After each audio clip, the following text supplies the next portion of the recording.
इस लेक्चर में हम देखेंगे कि एंड्रॉयड के अंदर मल्टी थ्रेडिंग का क्या कॉन्सेप्ट है और किस तरह से हम एंड्रॉयड के अंदर मल्टी थ्रेडिंग को अचीव कर सकते हैं। जो टॉपिक्स हमने कवर करने हैं इस लेक्चर के अंदर वो सब उसमें सबसे पहले तो थ्रेड्स का एक ओवरव्यू है। उसके बाद हम देखेंगे कि जावा के अंदर थ्रेड्स कैसे होते हैं। फिर हम देखेंगे एंड्रॉयड के अंदर थ्रेड्स का क्या कॉन्सेप्ट है, यूआई थ्रेड क्या होता है। फिर हम देखेंगे कि वर्कर थ्रेड्स कैसे बनाए जाते हैं, वर्कर थ्रेड्स का मकसद क्या होता है। उसके बाद हम हैंडलर क्लास को देखेंगे जो एंड्रॉयड हमें प्रोवाइड करता है फॉर एफिशिएंट थ्रेड मैनेजमेंट। आप सबने ऑपरेटिंग सिस्टम का कोर्स पढ़ा होगा। ऑपरेटिंग सिस्टम के कोर्स के अंदर आपको बताया गया होगा कि एप्लीकेशन क्या होती है, प्रोसेसेस क्या होते हैं, थ्रेड्स क्या होते हैं। इसलिए मैं इस ओवरव्यू के अंदर ज़्यादा डिटेल में नहीं जाऊंगा। तो सबसे पहले तो देखते हैं प्रोसेस क्या होता है। जब भी आपकी एप्लीकेशन ऑपरेटिंग सिस्टम एग्जीक्यूट करता है प्रोसेसर के ऊपर, तो उसको हम एक प्रोसेस कहते हैं। ठीक है, अब ये जो प्रोसेस होता है, इस प्रोसेस की एक अपनी एग्जीक्यूशन एनवायरनमेंट होती है। मतलब ये कि ये जो प्रोसेस है इसका एक अपना स्टैक होता है और इसकी अपनी हीप होती है और स्टोरेज एरिया होता है। इसके बरक्स जो थ्रेड है उसको आप कह सकते हो कि थ्रेड एक लाइट वेट प्रोसेस है, लेकिन ये प्रोसेस से जो एप्लीकेशन का प्रोसेस होता है उससे डिफरेंट होता है। Basically threads parallel computation units होते हैं जो किसी भी प्रोसेस के अंदर एक साथ एग्जीक्यूट कराए जा सकते हैं। प्राइमरी फीचर्स थ्रेड्स के क्या हैं? सबसे पहले तो थ्रेड्स को यूज करके हम अपने काम को बहुत सारे छोटे छोटे टास्क्स में डिस्ट्रीब्यूट करवा सकते हैं। लेकिन एक चीज का आपने ख्याल रखना होगा कि आपको ये देखना होगा कि क्या आपका जो काम है उसको आप डिस्ट्रीब्यूट कर सकते हो स्मॉलर टास्क में। और एक और चीज का हमें ख्याल रखना होगा कि ये जो सिंगल टास्क में हम जो डिस्ट्रीब्यूट करेंगे अपने काम को, हर टास्क के लिए एक थ्रेड हमें बनाना पड़ेगा। ठीक है। दूसरा, जो थ्रेड्स है इसको यूज करके हम अपने कामों को स्केड्यूल कर सकते हैं और इनको एक साथ एग्जीक्यूट करवा सकते हैं। तीसरी चीज, थ्रेड्स के अंदर कॉन्टेक्स्ट स्विचिंग का जो मैकेनिज्म है वो प्रोसेसेस से ज्यादा इफेक्टिव है। कॉन्टेक्स्ट स्विचिंग क्या होती है? कॉन्टेक्स्ट स्विचिंग का मतलब है कि जब ऑपरेटिंग सिस्टम एक प्रोसेस से एग्जीक्यूशन लेके किसी दूसरे प्रोसेस की एग्जीक्यूशन स्टार्ट करे, इसको हम कॉन्टेक्स्ट स्विचिंग कहते हैं। चौथी चीज ये कि जो थ्रेड्स होते हैं वो आपस में मेमोरी स्पेस को शेयर करते हैं। यानी बहुत सारे अगर आपने थ्रेड्स बनाए हुए अपने प्रोग्राम के अंदर, तो वो तमाम थ्रेड्स आपस में मेमोरी शेयर करते हैं, लेकिन इसके अलावा हर थ्रेड की अपनी एक स्टोरेज स्पेस भी हो सकती है। पिछले टॉपिक में मैंने आपको बताया था कि थ्रेड को यूज़ करके हम अपने काम को बहुत सारे छोटे छोटे टास्क में डिवाइड कर सकते हैं। जावा के अंदर जितने भी थ्रेड्स हम बनाते हैं वो तमाम के तमाम थ्रेड की क्लास के इंस्टांसेस होते हैं और जो भी काम हमने उस थ्रेड में करवाना है उसका कोड हमें थ्रेड को देना पड़ता है ताकि उस कोड को यूज़ करके वो स्मॉलर टास्क जो है वो थ्रेड एग्जीक्यूट कर सके। ठीक है, अब जावा के अंदर हम दो तरीके से थ्रेड बना सकते हैं। एक तरीका तो ये है कि हम जो भी क्लास बनाएंगे उसके अंदर रनेबल का इंटरफेस इम्प्लीमेंट कर दें और रनेबल के इंटरफेस के अंदर एक मेथड होता है रन का जो आपको ओवरराइट करना पड़ेगा अपनी क्लास के अंदर। ठीक है, तो एक तरीका तो ये है कि आप रनेबल का इंटरफेस इम्प्लीमेंट करें और रन का मेथड ओवरराइट करें। ये वो रन का मेथड होगा, ये वो जगह होगी जहाँ पे आपने वो कोड लिखना होगा जो जब थ्रेड को हम स्टार्ट करवाएंगे तो वो कोड एग्जीक्यूट हो। वो कोड हमने रन के मेथड में लिखना है। ठीक है, दूसरा तरीका ये है कि हम थ्रेड की एक सब क्लास बना लें, यानी कि जो भी हम क्लास बनाएं उसको एक्सटेंड कर दें थ्रेड से। अब थ्रेड जो है वो भी बेसिकली उसमें भी रनेबल का इंटरफेस इम्प्लीमेंट होता है। ठीक है, तो इसका मतलब ये है कि हम थ्रेड की क्लास में भी रन का मेथड ओवरराइड कर सकते हैं और इस रन के मेथड में हम फिर वो कोड लिखेंगे जो हमारी टास्क होगी जो एग्जीक्यूट होगी इस थ्रेड को स्टार्ट करवाने के बाद। ठीक है, तो ये दो तरीके हैं जिसको यूज़ करके हम जावा के अंदर थ्रेड्स को क्रिएट कर सकते हैं। अब जब थ्रेड अपनी रनिंग स्टेट में होता है, जब थ्रेड अपना काम कर रहा होता है, उस दौरान हम किसी भी थ्रेड को सस्पेंड कर सकते हैं। ठीक है, अब इस सस्पेंशन के कुछ तरीके हैं, उन तरीकों को देखते हैं। तो सबसे पहला तरीका तो ये है कि हम वो जो थ्रेड एग्जीक्यूट हो रहा होता है उसको कुछ टाइम के लिए सस्पेंड कर दें। तो इसके लिए हम एक मेथड यूज़ करते हैं जो थ्रेड क्लास का मेथड है, स्लीप का। और इस मेथड के अंदर हम मिली सेकेंड्स के अंदर टाइम प्रोवाइड करते हैं। तो जब इस मेथड को हम कॉल करेंगे और उसमें टाइम पास कर देंगे तो वो करंट थ्रेड जो है वो इस टाइम के लिए, इतने मिली सेकेंड्स के लिए सस्पेंडेड स्टेट में चला जाएगा। और जब ये टाइम ख़त्म होगा तो वापस से थ्रेड अपनी एग्जीक्यूशन वहीं से स्टार्ट करेगा जहाँ पे वो सस्पेंड हुआ था। ठीक है, इसके अलावा अगर एक थ्रेड स्लीप स्टेट के अंदर है तो वो इंटरप्ट भी किया जा सकता है, यानी उसको हम इंटरप्ट कर सकते हैं। जब कोई थ्रेड स्लीप स्टेट में हो और उसको हम इंटरप्ट करें तो वो थ्रेड इंटरप्टेड एक्सेप्शन थ्रो करता है। ठीक हो गया। अच्छा, दूसरा तरीका है जिसके यूज करके हम किसी भी थ्रेड को सस्पेंड कर सकते हैं, वो है ज्वाइन का मेथड। अब ज्वाइन का मेथड क्या करता है, ये मेथड उस वक्त तक, अगर हम किसी थ्रेड पे ज्वाइन का मेथड लगा देते हैं तो एक थ्रेड उस वक्त तक वेट करता है जब तक किसी दूसरे थ्रेड की एग्जीक्यूशन स्टॉप नहीं हो जाती। इसकी एग्जांपल ये है कि लेट्स से हम 3 थ्रेड्स बनाते हैं, T1, T2 एंड T3, और उसके बाद हम तीनों थ्रेड्स की एग्जीक्यूशन को स्टार्ट कर देते हैं यूजिंग द मेथड स्टार्ट। ठीक है, तो जो स्टार्ट का मेथड क्या करता है, आपके थ्रेड्स के अंदर जो रन का मेथड आपने इम्प्लीमेंट किया होता है उस रन के मेथड को इन्वोक कर देता है। ठीक है, तो हम T1, T2, T3 थ्रेड्स को स्टार्ट के मेथड के थ्रू स्टार्ट कर देते हैं। उसके बाद हम T1 पे ज्वाइन लगा देते हैं। ठीक है, इससे क्या होगा कि जो T2 एंड T3 के जो थ्रेड्स हैं वो उनकी एग्जीक्यूशन सस्पेंड हो जाएगी और उस वक्त तक सस्पेंड रहेगी जब तक T1 अपना काम कंप्लीट नहीं कर लेता। ठीक हो गया। इसी तरह से जिस तरह स्लीप में हमने देखा था कि स्लीप जो थ्रेड स्लीपिंग स्टेट में होगा वो भी इंटरप्ट हो सकता है, इसी तरह जो थ्रेड्स वेटिंग स्टेट में होंगे ज्वाइन के मेथड को लगाने के बाद वो भी इंटरप्ट किए जा सकते हैं।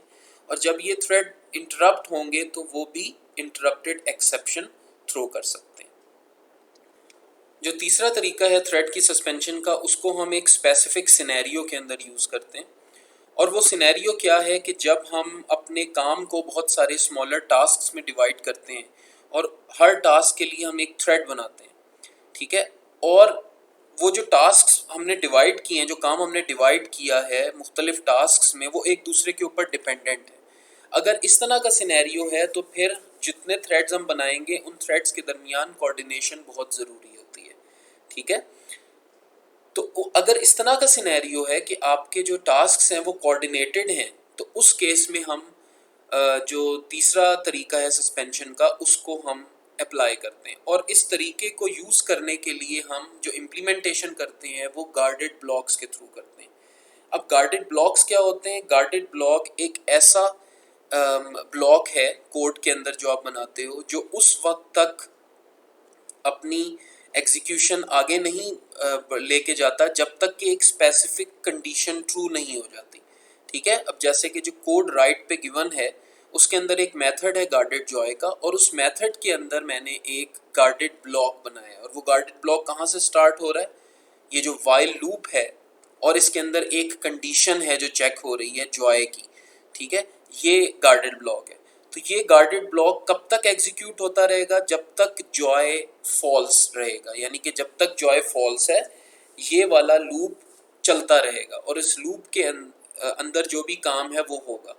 जैसे ही जॉय ट्रू होगा वाइल लूप जो है वो ब्रेक हो जाएगा और जो इस गार्डेड ब्लॉक के बाद जो भी काम है वो एग्जीक्यूट होना शुरू हो जाएगा। ठीक है, तो जो सस्पेंशन जो हम यूज़ करेंगे वो गार्डेड ब्लॉक के अंदर करेंगे।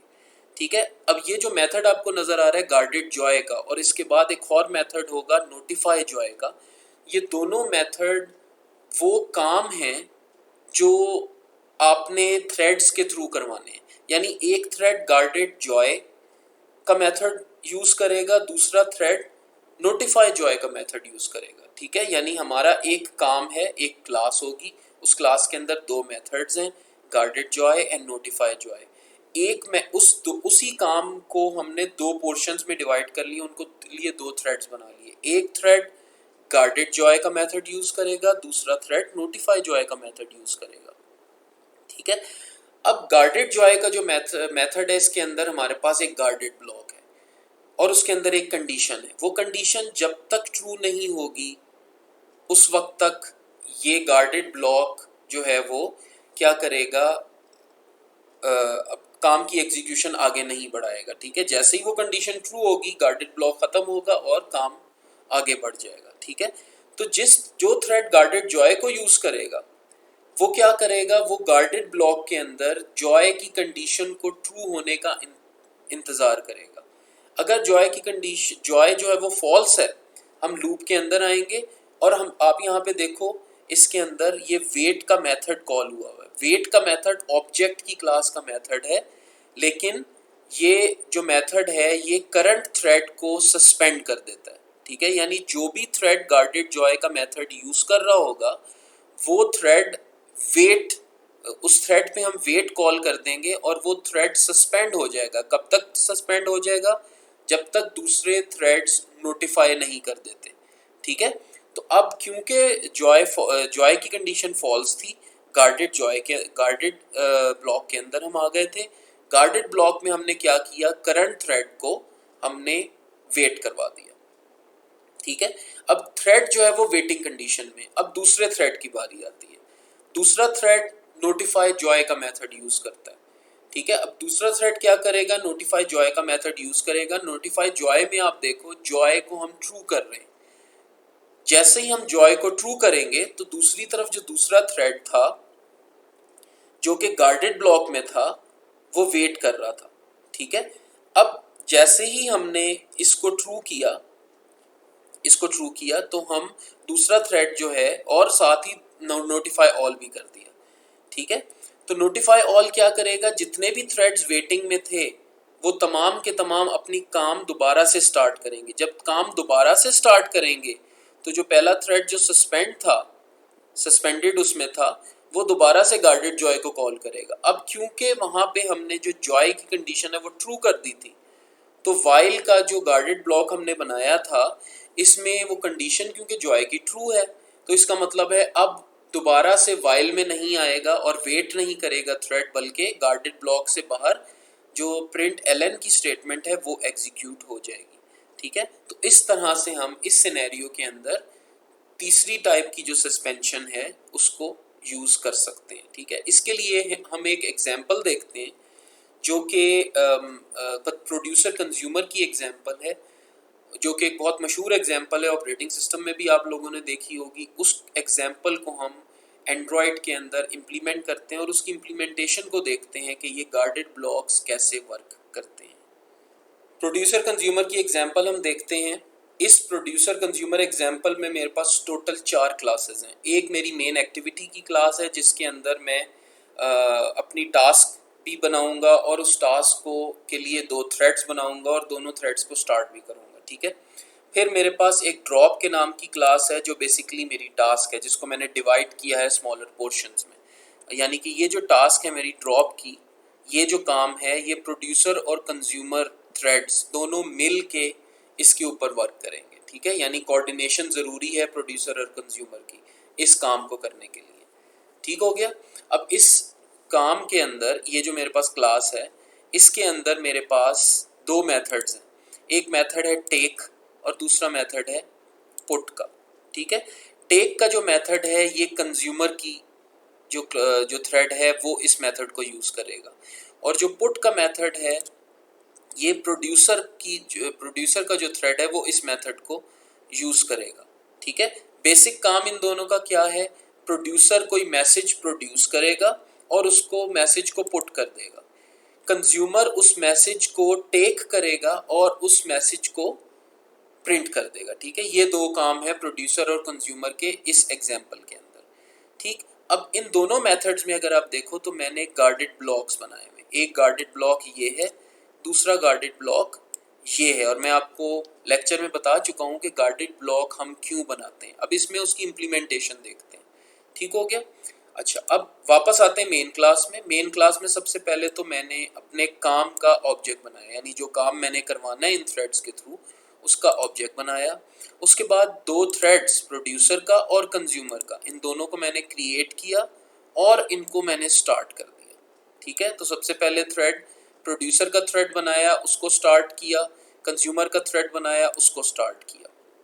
अब इन दोनों की एग्जीक्यूशन को स्टार्ट करना सिस्टम का काम है। ये ज़रूरी नहीं है कि जिस थ्रेड को आप पहले स्टार्ट करवा रहे हो वो पहले ही एग्जीक्यूट होना शुरू हो। ये तमाम काम किसका है? ये ऑपरेटिंग सिस्टम का है। तो इसमें हम नहीं कह सकते कि पहले प्रोड्यूसर का थ्रेड स्टार्ट होगा या पहले कंज्यूमर का थ्रेड स्टार्ट होगा। ठीक हो गया। तो इस चीज़ को क्लियर आपने रखना है कि ये ज़रूरी नहीं है कि दो थ्रेड्स आपने लेट से प्रोड्यूसर का बनाया कंज्यूमर का बनाया, दोनों को स्टार्ट किया, तो ज़रूरी नहीं है कि जो पहली स्टेटमेंट है वो पहले चले, पहला उसका थ्रेड बने और वो स्टार्ट हो जाए, और जो दूसरी स्टेटमेंट में थ्रेड बन रहा है वो बाद में चले। ऐसा नहीं है। जब आपने स्टार्ट का मेथड कॉल किया, अब ये ऑपरेटिंग सिस्टम पे है कि कौन सा थ्रेड पहले चलेगा और कौन सा थ्रेड बाद में चलेगा। तो हमने जो कोड अपना डिज़ाइन करना है प्रोड्यूसर कंज्यूमर का, वो इसी चीज़ को जहन में रखते हुए डिज़ाइन करना है। ठीक है। अब हम प्रोड्यूसर कंज्यूमर के जो थ्रेड्स हैं उनके कोड में जाते हैं और उसमें देखते हैं कि क्या हो रहा है। सबसे पहले तो हम जाते हैं प्रोड्यूसर के कोड के अंदर। जो प्रोड्यूसर का हमारे पास जो मैंने क्लास बनाई है वो इम्प्लीमेंट कर रही है रनेबल। ठीक है। और रनेबल जब हम इम्प्लीमेंट करते हैं तो हमें ओवरराइड करना होता है रन का मेथड। तो यहाँ पे मैंने रन का मेथड ओवरराइड किया। अब आपको मैंने बताया था रन का वो मेथड होता है जिसमें आप वो कोड लिखते हो, ठीक है, जो इस थ्रेड की एग्जीक्यूशन, जब ये थ्रेड स्टार्ट होगा तो ये वाला कोड जो आपने रन के मेथड में लिखा है ये एग्जीक्यूट होना शुरू हो जाएगा। ठीक है। अब हम एज्यूम कर लेते हैं कि प्रोड्यूसर का थ्रेड स्टार्ट हो गया। जैसे ही प्रोड्यूसर का थ्रेड स्टार्ट हुआ, रन का मेथड एग्जीक्यूट हो गया। अब रन के मेथड में मैंने क्या किया हुआ है? रन के मेथड में एक मैंने एरे बनाई है। ठीक है। इस एरे के अंदर मैसेजेस हैं। ठीक है, 4 डिफरेंट मैसेजेस हैं। और इस एरे के जो मैसेजेस हैं, अब वो मैंने मैसेजेस पुट करने हैं। किधर पुट करने हैं? ये जो ड्रॉप की मैंने क्लास बनाई थी, इसका जो पुट का मेथड है, इसको यूज़ करके मैसेज पुट करूँगा और कंज्यूमर ताकि उसको कंज्यूम कर सके। ठीक हो गया। तो ये मैसेजेस हैं। Producer produces the messages, consumer takes the messages and print those messages. ठीक हो गया। अब हमने यहाँ पे एक रैंडम इंटीजर जनरेट किया। अब रैंडम ये क्यों किया है? ताकि हम नीचे हमने देखा है यहाँ पे हम थ्रेड को, करंट थ्रेड को स्लीप कर रहे हैं सर्टेन अमाउंट ऑफ टाइम के लिए। यानी कि ये जो लूप है जो ये काम करेगा, जो मैसेज जनरेट करेगा, एक मैसेज जनरेट करेगा और उसके बाद ये कुछ टाइम के लिए स्लीप हो जाएगा। और यहाँ पे मैंने रैंडम किया है, यानी कि 5000 मैक्सिमम 5000 मिली सेकेंड्स के लिए ये आपका थ्रेड जो है वो स्लीप होगा। अब ये यहाँ पे ये रैंडम है, स्लीप का नंबर जो रैंडम है, कभी 5000 होगा, कभी 1000 होगा, कभी 1 मिली सेकेंड होगा एंड सो ऑन। यानी मैक्सिमम 5000 तक रैंडमली मिली सेकेंड जनरेट होगा और स्लीप हो जाएगा हमारा थ्रेड। ठीक हो गया। अच्छा, अब ये लूप है। लूप के अंदर हम क्या कर रहे हैं? ये लूप कब तक चलेगा? ये लूप चलेगा जनाब 0 से लेके और आपकी मैसेजेस की लेंथ तक चलेगा। ठीक है, यानी लेंथ इसकी जितनी होगी, ये टोटल टाइम कितने 4 टाइम्स ये लूप चलेगा। अब जब जब भी इसकी आइट्रेशन होगी, इसकी आइट्रेशन में हम क्या कर रहे हैं? ड्रॉप।